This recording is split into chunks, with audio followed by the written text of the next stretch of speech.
2649 milliards de recettes publiques et 3230 milliards de dépenses publiques.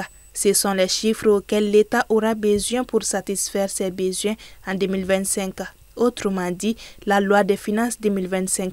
Cette loi a des implications significatives pour le secteur privé. Nous sommes dans un monde où il y a beaucoup de facteurs géopolitiques compliqués et l'inflation est en train de monter. Donc il s'agit d'améliorer les conditions de vie des populations.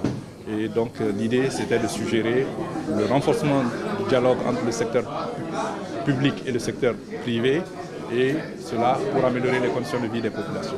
Dans la loi des finances 2025, sur environ 2300 milliards d'impôts que les Maliens payent, environ 1700 milliards sont dépensés uniquement pour la fonction publique et les dépenses de fonctionnement.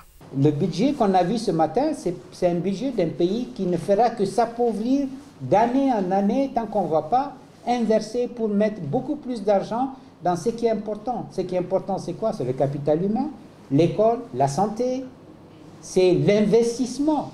Il faut réduire considérablement les 1700 milliards qu'on met uniquement dans notre fonction publique. 1000 milliards de salaires, 700 milliards de fonctionnement. C'est simplement intenable.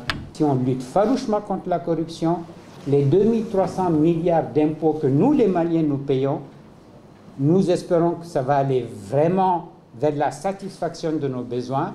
Et là, on va rétablir l'équilibre social. La loi des finances 2025 est un instrument essentiel pour le développement économique du Mali et le secteur privé.